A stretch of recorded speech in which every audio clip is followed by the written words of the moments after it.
नमस्कार। न्यूज़ के खास कार्यक्रम में आपका स्वागत है। मैं हूं देवेंद्र कुशवाहा। आज की पहली बड़ी खबर बिहार से है, जहां राजनीतिक उठापटक के चलते नीतीश के अगले कदम का सभी इंतजार कर रहे हैं। वहीं दूसरी बड़ी खबर दिल्ली से है, जहां आम आदमी पार्टी की सरकार ने बीजेपी पर गंभीर आरोप लगाए हैं। वहीं तीसरी और बड़ी खबर उत्तर प्रदेश से है, जहां सपा ने कांग्रेस के लिए लोकसभा की 11 सीट छोड़ दी है। चौथी और आखिरी बड़ी खबर मध्य प्रदेश से है, जहां कांग्रेस में अंदरूनी लड़ाई सतह पर आ गई है। क्या है पूरा मामला, जानेंगे इसी कार्यक्रम में। तो आइए शुरू करते हैं चार बड़ी खबर।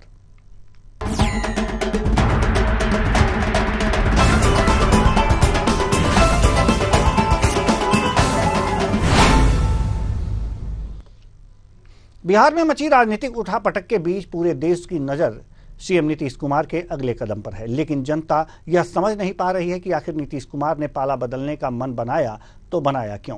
कुछ दिन पहले तक जेडीयू और आरजेडी गठबंधन में सब कुछ ठीक ठाक था। इसके बाद बिहार के पूर्व सीएम स्वर्गीय कर्पूरी ठाकुर की 100वीं जयंती के कार्यक्रम में सीएम नीतीश कुमार ने जिस तरह से परिवारवाद पर हमला किया, उससे बिहार की राजनीति गर्मा गई।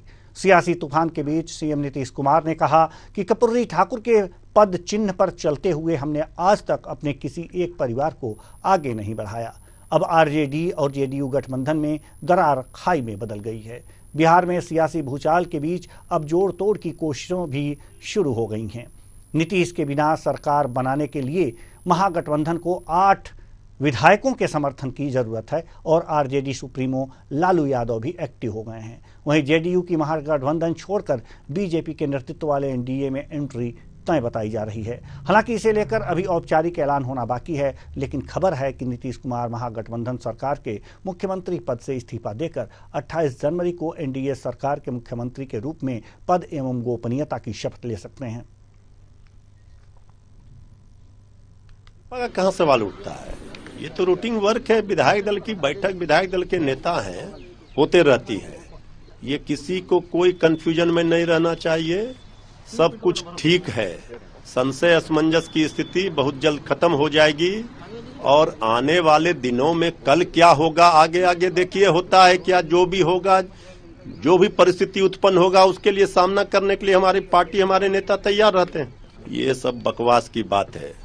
आदरणीय नीतीश कुमार जी का पूरा सम्मान सब दिन हमारी पार्टी ने, हमारे नेता ने की। तो बिहार में एक बार फिर सियासत गर्मा गई है और फिर जो नीतीश कुमार हैं उनको पाला बदलते हुए देखा जा रहा है। ऐसा अंदेशा लगाया जा रहा है कि पुनः वो बीजेपी की तरफ रुख कर सकते हैं। हालांकि मुख्यमंत्री बने रहना है तो उधर रुख करना है और बीजेपी में भी बैठकों का दौर जारी है। वहां आरजेडी अलग बैठक कर रही है, जेडीयू अलग बैठक कर रही है और बीजेपी भी अलग बैठक कर रही है। लेकिन सूत्रों के हवाले से जो खबर है, राजनीतिक गलियारों से जो खबर आ रही है, वो ये लग रहा है कि अब बीजेपी और जेडीयू का गठबंधन हो जाएगा बिहार में और एक बार फिर बीजेपी के सहयोग से नीतीश कुमार जो है मुख्यमंत्री पद की कल शपथ ले सकते हैं और आज त्यागपत्र दे सकते हैं।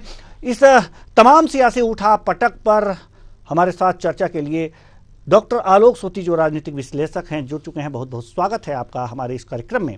डॉक्टर आलोक सोती, सबसे पहले हम तो जानना चाहेंगे आपसे कि ये जो पलटू राम राजनीतिक गलियारों में नाम चल रहा है, जो लगातार पलट रहे हैं, कभी इधर कभी उधर, लेकिन जो कुर्सी है इनकी बनी रह रही है और इस बार भी देखा जा रहा है कि अगर जो बीजेपी के साथ आते हैं तो बीजेपी के पास वैसी क्या मजबूरी है कि इन्हें ही मुख्यमंत्री पद देगी। कल नीतीश कुमार जी 10वीं बार जो है पलटी मार के 9वीं बार जो है मुख्यमंत्री पद की शपथ लेंगे। राजभवन में टेंट और कुर्सियां लगने लगी हैं और सचिवालय को आदेश दे दिया गया कि कल राजभवन का भी सचिवालय और जो सचिवालय है वो दोनों खुले रहेंगे। इसका अलावा ऑफिस खुला रहेगा। अब यहाँ बात ये आ रही है कि आप पलटू राम जो कह रहे हैं बिल्कुल सही बात है। कल 10वीं बार 9 बार पलट चुके हैं, 10वीं बार पलटेंगे, साल कोई बदलेंगे और इस्तीफा दे देंगे। तो उनके तासीर को देखा जाए 2010 से जब से शुरू हुए हैं तब से उनका एक ही लक्ष्य है कि हमको मुख्यमंत्री बनना है बिहार का। ये उनकी तासीर है, इस बात को समझना पड़ेगा। दूसरी बात आपने बहुत अच्छी की कि अब ये इस समय क्यों जा रहे हैं बीजेपी के साथ। जो अभी ताजा सर्वे आ रहे थे, जो आंकड़े आ रहे थे, उससे साफ नजर आ रहा था कि जो इनके पास 16 संसदीय सीट थी पिछली बार, वो भी जो थी वो बीजेपी या मोदी के चेहरे पे थी। अब ये इस समय एनडी गठबंधन में आ गए थे और जाहिर सी बात है एनडी गठबंधन के हालात आप देख रहे हैं, चाहे ममता दीदी की बात करें, चाहे अखिलेश करें या केजरीवाल आपकी की बात करें, तो इन सब आंकड़ों को देखते हुए जिस तरीके से बिखराव आ रहा है, उससे उनको साफ नजर आ गया है कि एनडी गठबंधन को कुछ बचा नहीं। 22 जनवरी को जो प्राण प्रतिष्ठा हुई है और बिहार में जिस तरीके से लहरें चालू हुई है, और 2019 में भी देखिए 40 में से 39 सीटें जो हैं वो बीजेपी प्लस एलाइड जिस समय जेपी बीजेपी के साथ थी के पास थी। एक किशनगंज की सीट ये लोग हार गए। तो इस समय ये था कि 16 में से ज्यादा 5 सीट जीत सकती थी जेडीयू, तो उनको समझ में आ गया था। बीजेपी के साथ भी यही है कि वो इंडिपेंडेंट होकर वहां पे लड़ नहीं सकती थी, उसका भी जो है जेडीयू का कोई आरजेडी के साथ हो नहीं सकता था। जेडीयू एकमात्र ऐसा था जिसके साथ वो अपना गठबंधन कर सकती थी और दोनों के लिए विन विन कंडीशंस है। बीजेपी को बहुत ज्यादा इंटरेस्ट तो है नहीं स्टेट में मुख्यमंत्री बनने को, क्योंकि बिहार की आप जिस तरीके से हालात देख रहे हैं और नीतीश कुमार हमेशा बीजेपी में आने के बाद केंद्र से मांग करते हैं कि उसको विशेष दर्जा दिया जाए, क्योंकि झारखंड हटने के बाद इनके पास कोई रिसोर्स नहीं बचा, मिनरल रिसोर्सेस नहीं बचे, तो जाहिर की बात है टैक्सेशन के लिए इनके पास बहुत कम पैसा बचा है और ये हमेशा केंद्र की तरफ सहायता की दरकार करते रहते हैं। तो कुल मिला के ये जो 10वीं बार होके जो 9वीं बार मुख्यमंत्री बनेगा, उसका मुख्य उद्देश्य 2024 में होने वाले लोकसभा के चुनाव हैं। और 1 साल के अंदर जो आप देख रहे हैं विधानसभा के भी चुनाव होने वाले हैं, उस समय क्या परिस्थिति होगी।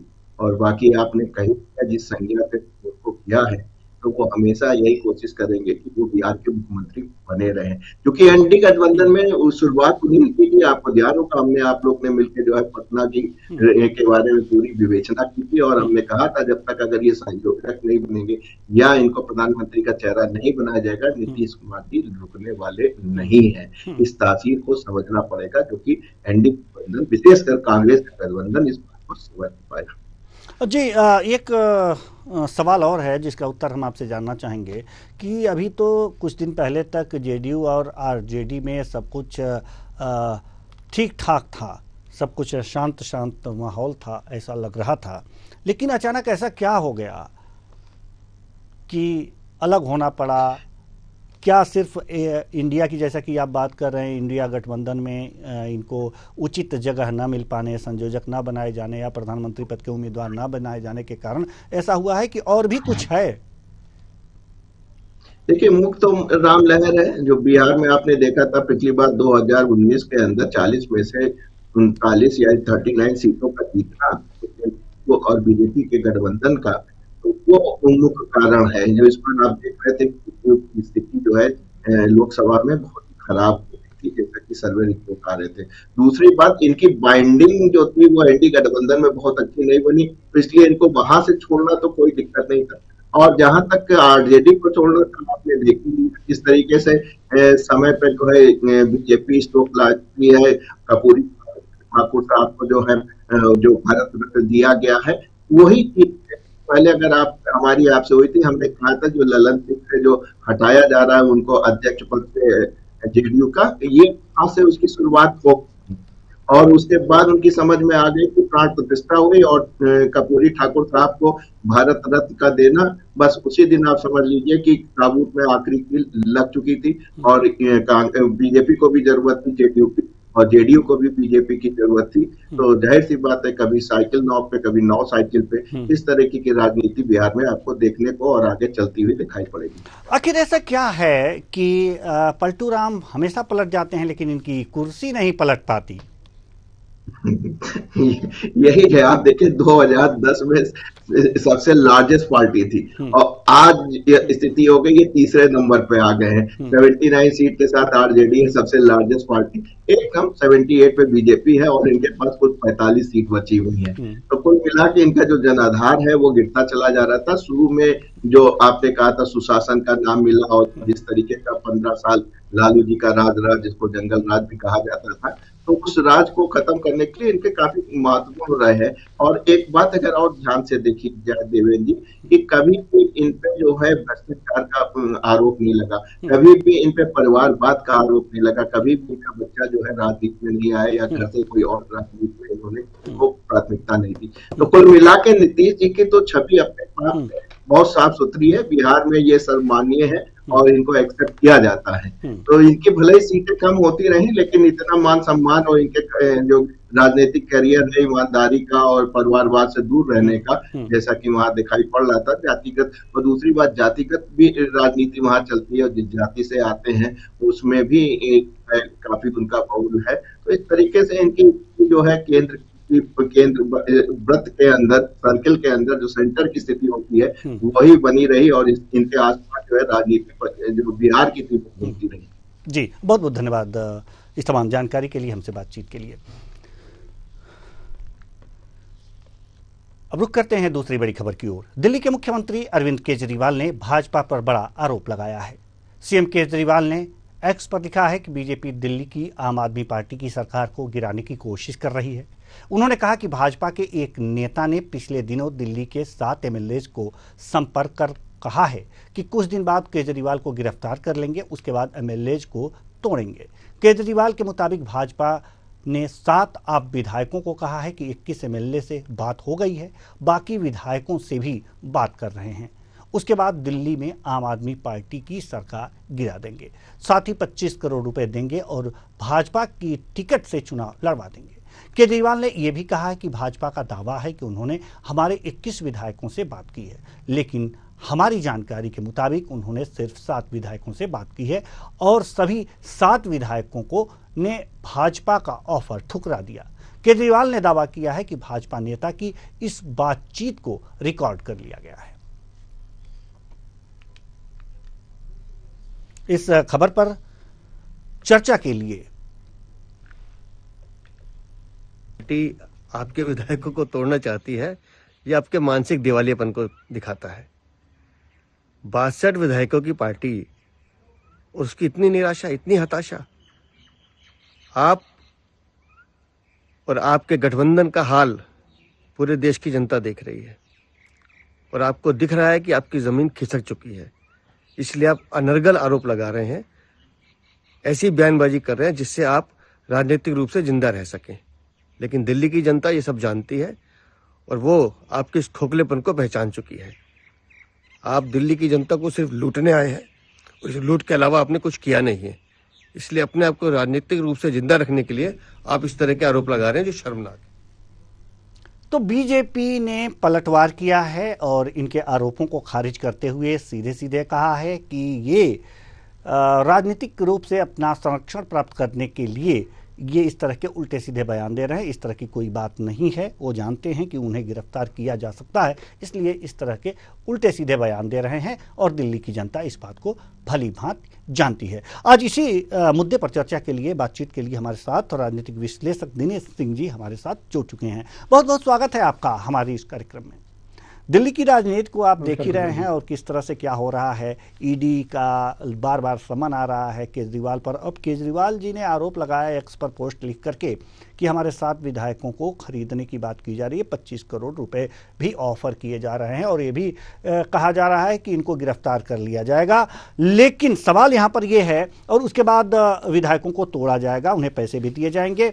7 विधायकों ने इसको रिकॉर्ड भी किया है, ये उन्होंने बताया है। बीजेपी इसे नकार रही है। क्या है दिल्ली की राजनीति? नमस्कार कुशवाहा जी। नमस्कार। देखिए, मैं इसको सिर्फ कोरी स्टंटबाजी बोलूंगा। जैसे कहते हैं कि भाई बासी कड़ी को चढ़ा करके उसमें उबाल लाने की कोशिश की जा रही है। ये पुरानी खबर है। आपको शायद ध्यान होगा कि इससे पहले करीब साल 2 साल पहले इस प्रकार की खबर आई थी ऐसे, जिसको सिरे से बाद में नकार दिया गया था। और बाद में इनको लगा कि माइलेज इससे इस प्रकार नहीं मिल पा रही है, तो वो अपनी उसको खत्म कर दिया था उन्होंने, खबर को वहीं कहीं दफना दिया था।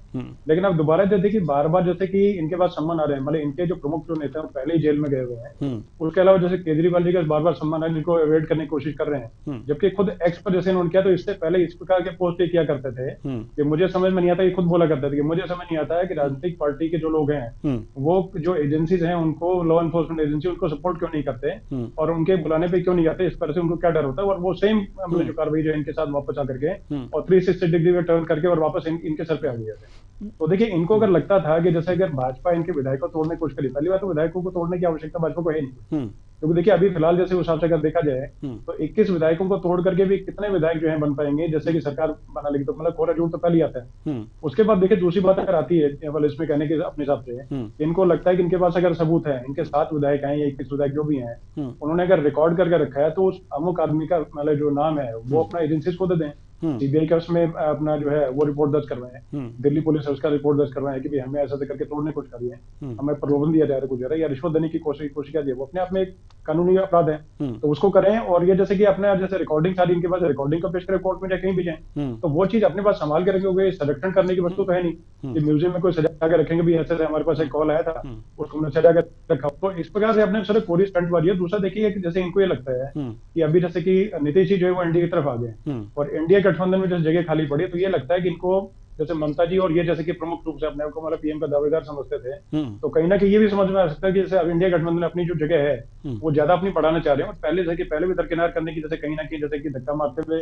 नजर आते हैं। जैसे कि कांग्रेस को धक्का मार के इन्होंने और पंजाब में एक तरह से ऐलान कर दिया, स्वयं कर दिया कि हम लोग सारी सीटों में खुद लड़ेंगे। तो उसी प्रकार से दिल्ली में शायद होता है कि अपने तरीके से कुछ वर्चस्व अपना बनाने की कोशिश कर रहे हैं और सारा अपने जो बोले कि इंडिया गठबंधन में जो है अपना वर्चस्व और सीट शेयरिंग फॉर्मूला कहीं और दिखाने की उसमें करने के शायद उसमें और प्रयासरत हों कुछ हो। तो कहीं ना कहीं सिर्फ एक मतलब कुल मिला के बातचीत जो है कहीं तक उसमें मतलब सिर्फ ढकोसला मात्र और पूरी कल्पना मात्र तक अपनी चीजें सब कुछ है। बाकी उसका दिन के पास अगर वाकई में कुछ चीज अगर है तो उसको लेके आना चाहिए, सिर्फ स्टंटबाजी पढ़ के और सस्ती लोकप्रियता से इनको बचना चाहिए जी। लेकिन अगर ये कह रहे हैं कि हमारे पास रिकॉर्ड है और ये बातें जो हैं वो रिकॉर्ड कर ली गई हैं, तो इस तरह की जो बातें हैं ये अगर जो कर रहे हैं तो क्या कोई ऐसा कानूनी ये नहीं है कि ये ले जा करके कहीं एफआईआर दर्ज कराएं, इस पर कानूनी कार्रवाई करें, बजाय एक्स पर पोस्ट लिखने के? एक्स पर पोस्ट लिख करके करेंगे क्या?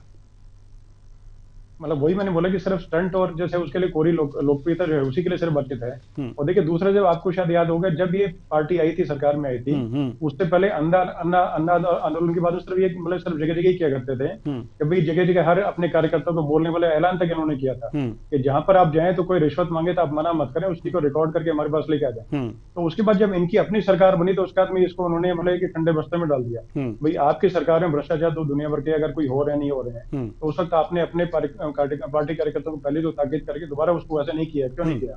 और आरटीआई एक्सपर्ट ये तुम्हारे आते हैं अपने तरीके से, तो इनको तो सबकी पता है पहले से, क्योंकि अन्ना आंदोलन से पहले भी आरटीआई में कुछ ना कुछ डाल करके और कहीं ना कहीं किसी करके इन चीजों में मतलब हमेशा सुर्खियों बने रहते थे। तो अभी जैसे इनके पास अगर सबूत है कुछ वाली, तो अपने आप इस चीज को सामने लाना चाहिए, कोर्ट जा सकते हैं और इन्फोर्समेंट एजेंसी उनके पास जा सकते हैं, दिल्ली पुलिस में जा सकते हैं, तो दुनिया भर के रास्ते सब खुले पड़े हैं। तो मतलब इनका मतलब उस तरीके से अगर इनको लगता है कि वाकई में चीज अगर अपनी जगह अगर ठीक अगर है बात, तो सिर्फ एक्स पे पोस्ट करने से क्या करने वाले हैं, उससे कोई फर्क तो पड़ेगा नहीं आता। जी ठीक है, बहुत बहुत धन्यवाद इस तमाम जानकारी के लिए, हमसे बातचीत के लिए दिनेश सिंह जी। तो दिल्ली के सीएम अरविंद केजरीवाल एक्स पर पोस्ट लिख करके आरोप लगा रहे हैं कि बीजेपी जो है ऑपरेशन लोटस दिल्ली में चलाना चाहती है, हमारे 7 विधायकों से संपर्क किया, उन्हें खरीदने की कोशिश की है। इस पर बातचीत कर रहे थे, इस पर विश्लेषण कर रहे थे हमारे राजनीतिक विश्लेषक दिनेश सिंह जी। रुक करते हैं तीसरी बड़ी खबर की ओर। उत्तर प्रदेश में कांग्रेस और समाजवादी पार्टी के बीच गठबंधन की डील पक्की हो चुकी है। यूपी में आखिरकार सपा और कांग्रेस के बीच गठबंधन हो गया है। उत्तर प्रदेश में 11 सीटों पर कांग्रेस लोकसभा चुनाव लड़ेगी। सपा सुप्रीमो अखिलेश ने खुद ट्वीट कर इसकी जानकारी दी। उन्होंने लिखा कि कांग्रेस के साथ 11 मजबूत सीटों से हमारे सौहार्दपूर्ण गठबंधन की अच्छी शुरुआत हो रही है। यह सिलसिला जीत के समीकरण के साथ और भी आगे बढ़ेगा। आपको बता दें कि राज्य में कुल 80 लोकसभा की सीटें हैं। इससे पहले सपा रालोद के साथ गठबंधन कर चुकी है। इसके तहत आरएलडी को 7 सीटें दी गई हैं। इस खबर पर ज्यादा जानकारी के साथ हमारे संवाददाता प्रशांत राव लखनऊ से जुड़े हुए हैं। जी प्रशांत, हम आपसे जानना चाहते हैं कि ये जो कभी हाँ कभी ना वाली स्थिति थी कि कांग्रेस के साथ सपा का गठबंधन हो पाएगा नहीं हो पाएगा, उस पर आज एक तरह से कहा जा सकता है कि पूर्ण विराम लग चुका है। 80 सीटों में से 11 सीटें कांग्रेस को दी है सपा ने। कांग्रेस संतुष्ट है इस पर? बिल्कुल, देखिए समय का तकाजा है। समाजवादी पार्टी और कांग्रेस को लेकर लगातार प्रहार जो बिहार का सियासी सरगर्मी का ताकत को देखते हुए कांग्रेस क्या है कि इसमें 11 उत्तर प्रदेश की 80 लोकसभा सीटें हैं जिसमें अभी केवल 11 पर सहमति बनी है, बल्कि यहाँ पर 59 सीटें जो हैं उसको लेकर अभी भी स्थिति साफ नहीं हो पाई है। लेकिन 11 सीटें वो है पार्टी या फिर बड़ी है और ये 2000 उसके आगे तय की गई है। हालांकि कांग्रेस और समाजवादी चुनाव लड़ेगी, प्रत्याशी हूँ दोनों दलों प्रत्याशी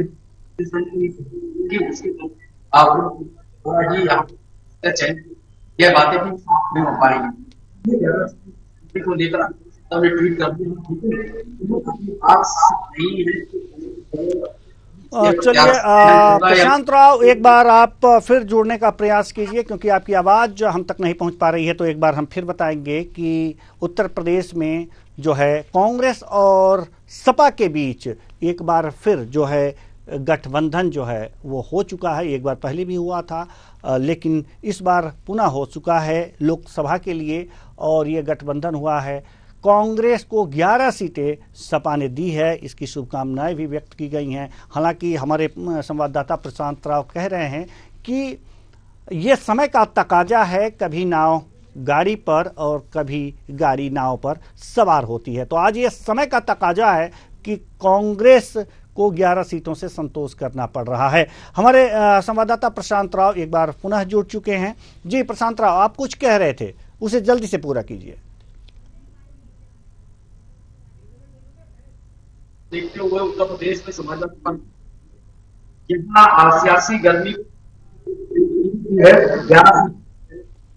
साफ नहीं हो पाया कि कांग्रेस को ये सीटें मिलेंगी या समाजवादी कांग्रेस दोनों के बीच में समाजवादी पार्टी को सीटें दी जा रही है। दूसरी महत्वपूर्ण बात है कि जहां पर 11 सीटों का गठबंधन होगा वो कौन से क्षेत्र होंगे, कौन सी लोकसभा सीटें होंगी, इसको लेकर भी अभी जो आगे तौर पर देखा जाए कांग्रेस और समाजवादी पार्टी के बीच में भी अभी स्थिति साफ नहीं हो पाई। जिन सीटों पर कांग्रेस प्रत्याशी लड़ाएगी या फिर समाजवादी पार्टी प्रत्याशी लड़ाएगी। हालांकि जो 11 सीटों को लेकर अखिलेश यादव ने ट्वीट किया है वह केवल कांग्रेस की 11 सीटें हैं या केवल अभी 11 सीटों पर ही सहमति बन पाई है, यह भी प्रश्न चिन्ह खड़ा हुआ है।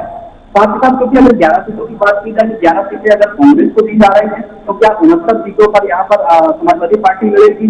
बहुसंख्यक होकर समाजवादी पार्टी यहाँ चुनाव लड़ने के मूड में है। अगर इसके साथ ही जो 69 सीटें बची हैं क्या उन पर कांग्रेस और समाजवादी पार्टी दोनों आगे चलकर और सीट शेयरिंग को लेकर आगे कोई बात करेंगे? ये बातें भी साफ नहीं हो पाएंगी। लेकिन यह जरूर है कि बिहार जिस तरीके से सियासी उठापटक तय हुई है वो गठबंधन टूटने के कगार पे है। तो ऐसे में दोनों दल, चाहे समाजवादी पार्टी हो या कांग्रेस, दोनों ने उसको भापते हुए यहाँ पर अपने कार्यकर्ताओं में संतुष्टि डालने के साथ ही भारतीय जनता पार्टी जिस तरीके से विपक्ष के गठबंधन पर हमला बोल रही थी उसको यहाँ पर कम करने को लेकर या सामने को लेकर इस तरीके की कवायद शुरू की गई है। लेकिन अगर जो देखा जाए कि 67 सीटें अभी जो शेष है उससे किस तरीके से चुनाव होगा यह साफ नहीं हो पाया। दूसरी एक बात और देवेंद्र यहाँ नहीं अभी साफ हो पाई है कि किस तरीके से यहाँ प्रत्याशी का चयन होगा। दोनों दल कांग्रेस या समाजवादी पार्टी दोनों मिलकर प्रत्याशी का चयन करेंगे या एक पार्टी का प्रमुख ही अपने प्रत्याशी की पार्टी का चयन करेगा, यह भी बातें अभी साफ नहीं हो पाएंगी। आपको बता दें कि 2019 में जब समाजवादी पार्टी और बहुजन समाज पार्टी का गठबंधन था तो यहाँ आरएलडी में शामिल थी, जिसमें आरएलडी को 5 सीटें दी गई, जिसके साथ ही बीएसपी के पास 38 थी और साथ ही साथ 35 समाजवादी पार्टी के पास सीटें थी। 5 सीटें केवल समाजवादी पार्टी ने जीती थी और 10 सीटें बहुजन समाज पार्टी ने जीती थी। वर्तमान में समाजवादी पार्टी के पास केवल 3 सांसद हैं जबकि बहुजन समाज पार्टी के पास 10 सांसद हैं। बाकी सभी जो 2 सांसद अपना दल के हैं और 3 सांसद सभी भारतीय जनता पार्टी के। उत्तर प्रदेश में लोकसभा सीटें हैं। इस बार भारतीय जनता पार्टी ने 80 लोकसभा सीटें को जीतने का प्लान बनाया है। लेकिन जिस तरीके से बीएसपी चीफ मायावती से लगातार ये जी बहुत बहुत धन्यवाद इस तमाम जानकारी के लिए प्रशांत राव। तो कुल मिलाकर के अब लोकसभा चुनाव के लिए उत्तर प्रदेश में जो 80 सीटें हैं उस पर कांग्रेस को 11 सीटें दे करके सपा जो है इसे यह मान रही है कि अब जो है यह समझौता हो गया है। इस पर तमाम जानकारी दे रहे थे हमारे संवाददाता प्रशांत राव। रुख करते हैं चौथी बड़ी खबर की ओर। मध्य प्रदेश कांग्रेस लोकसभा चुनाव से पहले सभी वर्गों को साधने में जुटी हुई है, लेकिन पार्टी के अंदर चल रहे खींचतान को अभी भी पार्टी के नेता नहीं रोक पा रहे हैं। प्रदेश कांग्रेस कार्यालय में अनुसूचित जाति की बैठक रखी गई है, जिसमें छतरपुर से पूर्व लोकसभा प्रत्याशी किरण अहिरवार ने कांग्रेस के बड़े नेताओं पर चुनाव के समय साथ न देने का आरोप लगाया।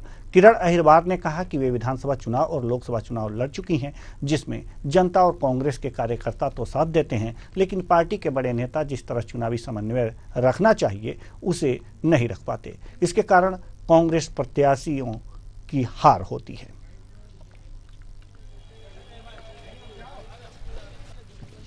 देखिए, अभी जैसा कि लोकसभा चुनाव आने वाले हैं, तो लोकसभा चुनाव की तैयारी को लेकर के ही आज यहाँ पर मीटिंग रखी गई थी और इस मीटिंग में मैं भी उपस्थित थी। हालांकि मैं अभी एससी विभाग में मेरा कोई पद नहीं है।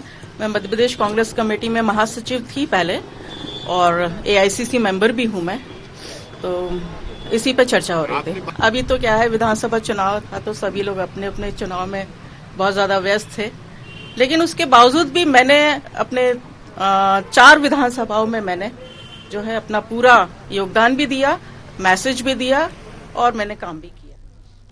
इस खबर पर ज्यादा जानकारी के साथ हमारे संवाददाता कृष्णा शर्मा हमारे साथ जुड़ चुके हैं। जी कृष्णा, अभी जो मध्य प्रदेश में लोकसभा चुनाव की तैयारी चल रही है कांग्रेस की, इसमें कुछ खींचतान नजर आ रही है।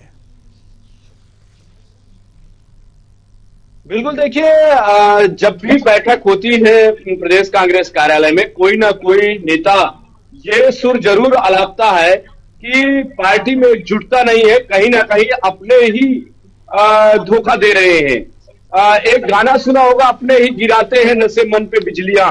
तो ये लगातार कांग्रेस में ये कहावत सिद्ध हो रही है, गाना फिट हो रहा है, क्योंकि लक्ष्मण सिंह का बयान आता है कि जो पार्टी से निकाले गए हैं उनकी एक पार्टी बननी चाहिए और ईवीएम में धोखा नहीं है, अपने ही धोखा बिदरगात करते हैं। किरण अहिरवार को जब आज मीटिंग में बुलाया जाता है तो वो कहते हैं कि जो बड़े नेता हैं वो साथ नहीं देते हैं। कहीं ना कहीं कांग्रेस अब लोकसभा चुनाव है, फिर भी अभी भीतरघात से ही जूझ रही है और अभी तक जो तैयारियों का शिगुफा है, जो तैयारियों की एक पूरा मानचित्र बनना चाहिए, पटल पे रखना चाहिए, वो नहीं दिख रहा है और जो नेता है अभी भी लगातार शिकायत कर रहे हैं। बिल्कुल, लगातार शिकायत कर रहे हैं, यानी कि अभी जो अंदर खाने हैं वो जो है काफी उठापटक चल रहा है। आपकी बातों से भी ये लगता है और जो खींचतान है वो भी सामने है और पूरी रूपरेखा अभी चुनाव की किस तरह से लड़ा जाना है नहीं बन पा रही है, क्योंकि कांग्रेस में अंदरूनी उठापटक जारी है। बहुत बहुत धन्यवाद हमसे बातचीत करने के लिए, इस तमाम जानकारी के लिए कृष्णा शर्मा जी। तो मध्य प्रदेश में उठापटक जारी है, कांग्रेस के भीतर खींचतान जारी है, इसलिए चुनाव की तैयारियां कैसे होंगी इस पर भी एक बड़ा सवाल है। फिलहाल 4 बड़ी खबर में आज के लिए बस इतना ही। मुझे दीजिए इजाजत। नमस्कार।